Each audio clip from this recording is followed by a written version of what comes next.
السلام عليكم ورحمة الله وبركاته.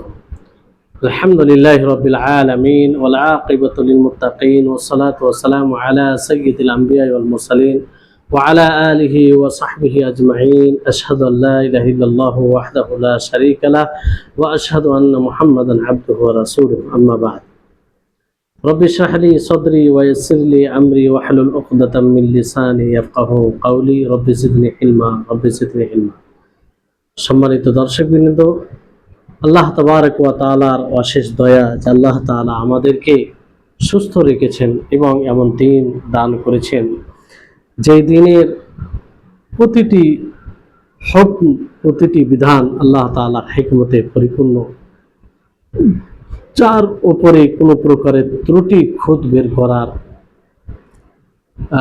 সম্ভবই নয় কিংবা কারো ক্ষমতাই নেই। আল্লাহ তাবারক ওয়া তাআলা যেহেতু হাকিম, তার দিনও হিকমতে পরিপূর্ণ। তারপরে আমাদের সকলের প্রাণপ্রিয় নবী করিম মুহাম্মদ মুস্তাফা সাল্লাল্লাহু আলাইহি ওয়াসাল্লাম, তিনার উপর অসংখ্য শান্তির ধারা বর্ষিত হোক, যে তিনি তার দিনকে সেই রকমভাবে যেমনভাবে পৌঁছানো উচিত পৌঁছে দিয়েছেন। তাতে আমরা সেই দিন পেয়েছি, যেন আমরা সকলে তার উপরে দরুদ পাঠ করি। আল্লাহুম্মা সাল্লি আলাইহি আল্লাহুম্মা বারিক। সম্মানিত দর্শকবৃন্দ, আজকের এই ভিডিও সেই শিয়াদের মুখোশ উন্মোচনকারীর সিরিজের একটি অংশ, একটি পর্ব, যেই বিষয়ে ধারাবাহিকভাবে আলোচনা হয়ে আসছে তারই একটা অংশ।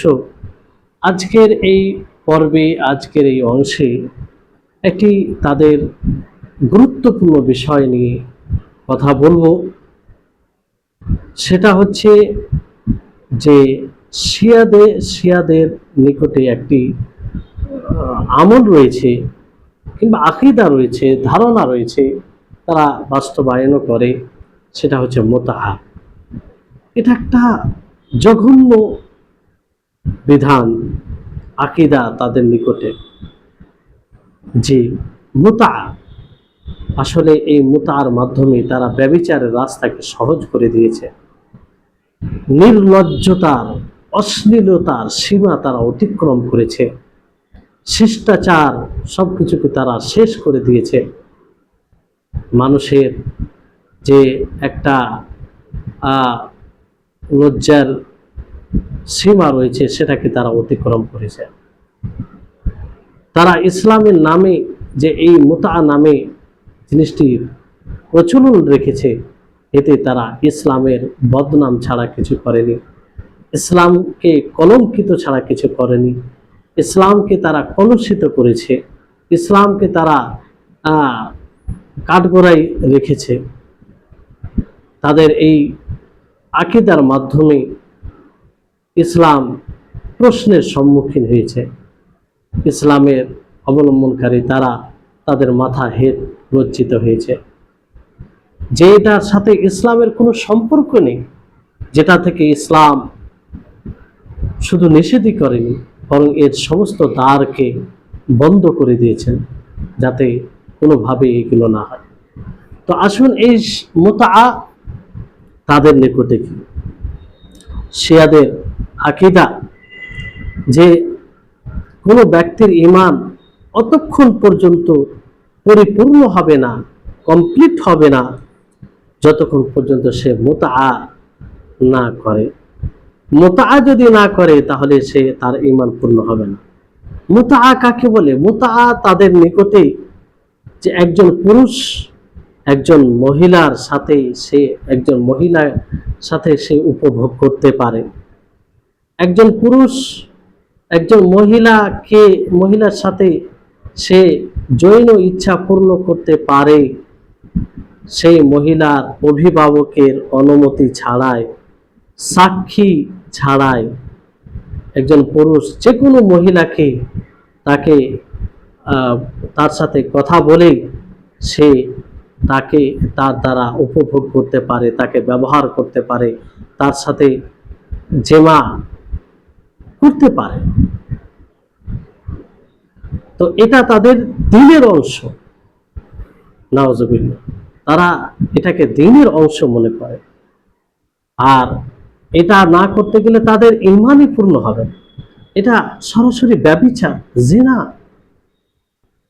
যে জিনা ইসলামে এত কঠোরভাবে নিষেধ করা হয়েছে যে কোনো ব্যক্তি যদি বিবাহিত হয়, ব্যভিচার করতে গিয়ে ধরা পড়ে সাক্ষী সহ, তাহলে তাকে রাজম করে দুনিয়া থেকে শেষ করে দিতে হবে, ইসলাম রাষ্ট্র যদি হয়।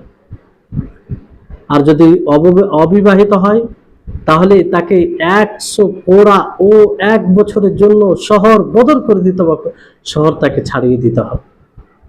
এত কঠোর শাস্তি। আর সেই জঘন্য কর্মকে, অশ্লীল কাজকে তারা একটি বিষয়ের মাধ্যমে সহজ করে দিয়েছে, সেটা মুতা। একজন পুরুষ মহিলার সাথে কথা বলে তার ইচ্ছায় সে ব্যভিচার করতে পারে। সেখানে তারা অভিভাবকের দরকার মনে করে না, সেখানে তারা কোনো সাক্ষীরও প্রমাণ মনে করে না। অথচ হাদিসে আছে যে নিকাহ যদি হয় অলি ছাড়া, অভিভাবক ছাড়া, সেই নিকাহ বাতিল, সেই নিকাহ বাতিল, সেই নিকাহ সঠিক নয়, সেই বিবাহ সঠিক নয় এবং সাক্ষী লাগবে। কিন্তু এগুলো কিছু নেই তাদের নিকটে। কোনো পুরুষ মহিলার সাথে কথা বলে মুতা, কিছু তাকে দিয়ে, কিছু মাল দিয়ে, কিছু টাকা পয়সা দিয়ে কিছু দিনের জন্য তাকে ব্যবহার করবে, এই চুক্তিতে সে ব্যবহার করতে পারে।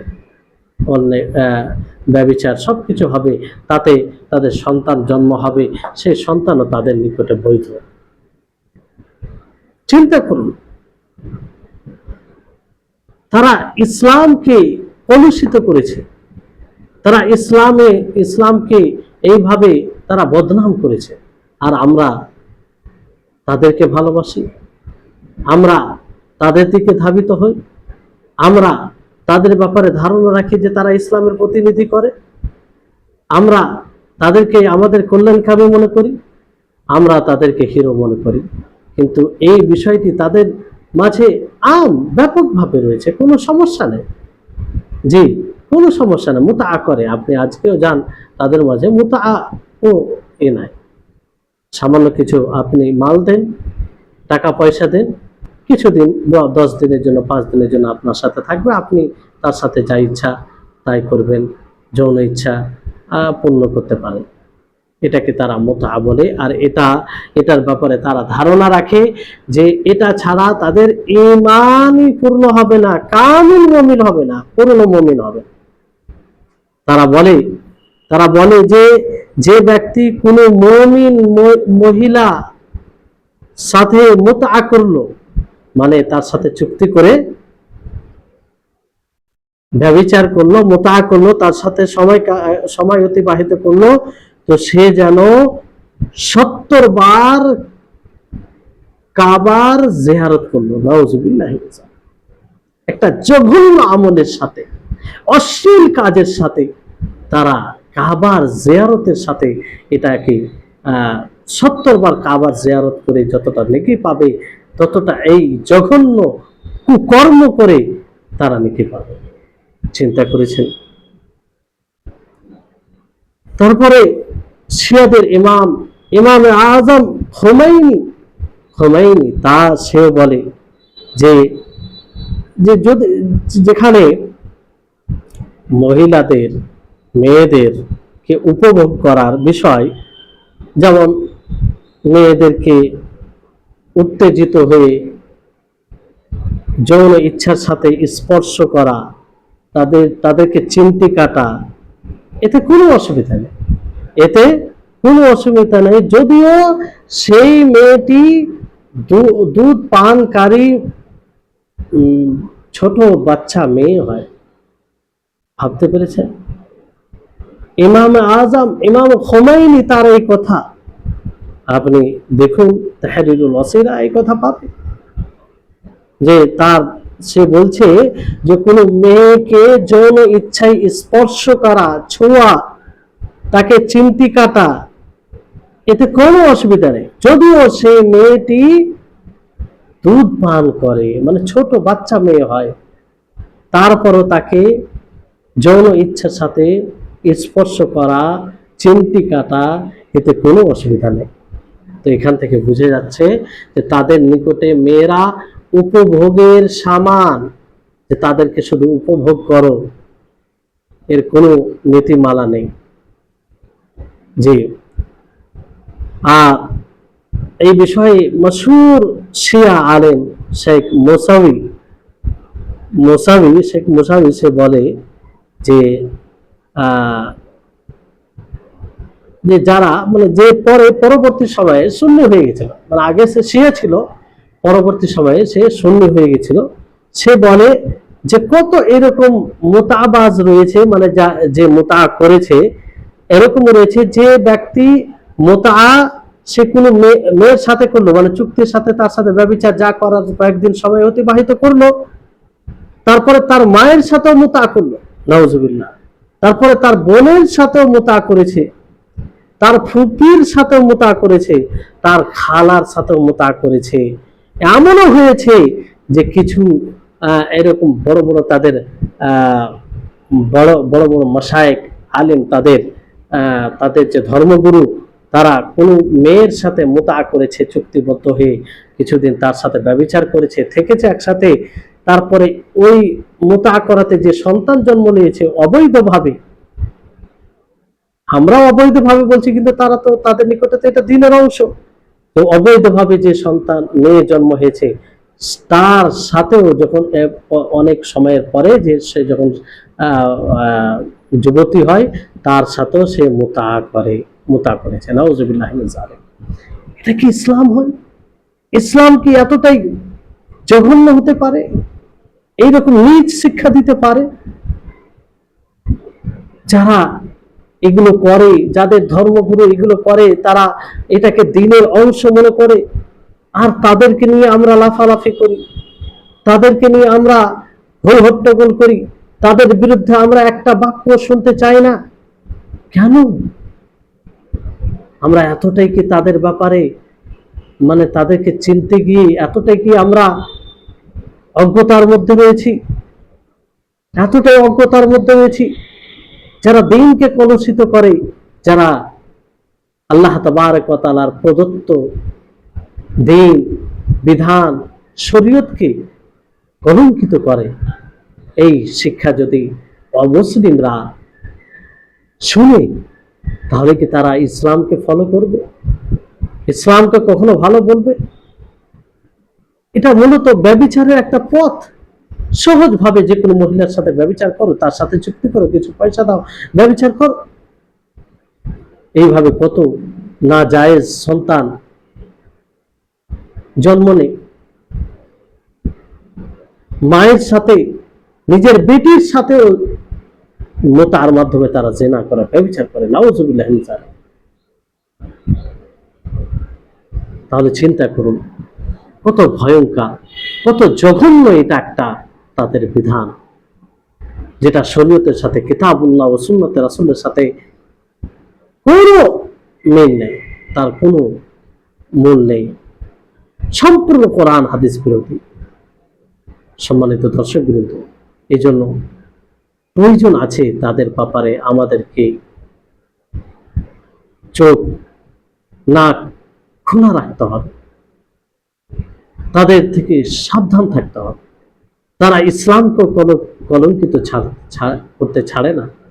ইসলামের আল্লাহ তাবারক ওয়া তাআলা দেওয়া পবিত্র ইসলামকে, পবিত্র দ্বীনকে, পবিত্র বিধানকে তারা এই সব জঘন্য আকীদা, জঘন্য তাদের বিধান তারা মানুষের সামনে ইসলামকে খুব জঘন্যভাবে উপস্থাপন করছে, যার কারণে প্রকৃত যারা মুসলিম তাদের মাথা হেট হয়ে যায়। সম্মানিত দর্শকবৃন্দ, এই জন্য তাদের থেকে সাবধান থাকতে হবে। তাহলে এই বিষয়গুলো যদি আপনি জানতে পারেন, তাহলে স্বাভাবিকভাবে আপনার হৃদয়ে তাদের জায়গা হতে পারে না। এগুলো কোনো হাওয়াই কথা নয়। যে কথাগুলো বলা হয়েছে সবগুলো তাদের বই, তাদের গ্রহণযোগ্য বই থেকে বলা হয়েছে। আর এটা আছে, আপনি যান, ইরান যান, এই মুতার রেওয়াজ রয়েছে, চলমান রয়েছে। যদি আপনাকে মনে হয় যে না কথাগুলো মনে হয় সঠিক নয়, তো আপনি যান, ঘুরে আসুন, দেখুন। যেহেতু তাদের এটা দিনের বিষয়, এটা সেখানে রেওয়াজ রয়েছে, চলে মুতা। আপনি কোরআন হাদিস অধ্যয়ন করুন, বুঝতে পারবেন যে মুতা আর কোনো স্থান নেই ইসলামে, বরং এই ব্যভিচারে সমস্ত দ্বারকে ইসলাম বন্ধ করেছে। তো আপনাদের সকলের নিকটে অনুরোধ যে নিজে এই ব্যাপারে জানুন, অন্যকে জানার সুযোগ করে দিন, অন্যদের নিকটে ভিডিওটি শেয়ার করুন, যাতে মানুষ শুনে বুঝে তাদেরকে চিহ্নিত করতে পারে এবং তাদের থেকে সতর্ক থাকতে পারে। আল্লাহ তাআলা আমাদের সকলকে সঠিক জ্ঞান অর্জন করার তৌফিক দান করুন। আমাদের সকলকে বন্ধুকে বন্ধু হিসাবে আর শত্রুকে শত্রু হিসাবে চিহ্নিত করার তৌফিক দান করুন। ওয়া আখির দাওয়ানা আনিল হামদুলিল্লাহি রাব্বিল আলামিন। আসসালামু আলাইকুম ওয়া রাহমাতুল্লাহি ওয়া বারাকাতুহু।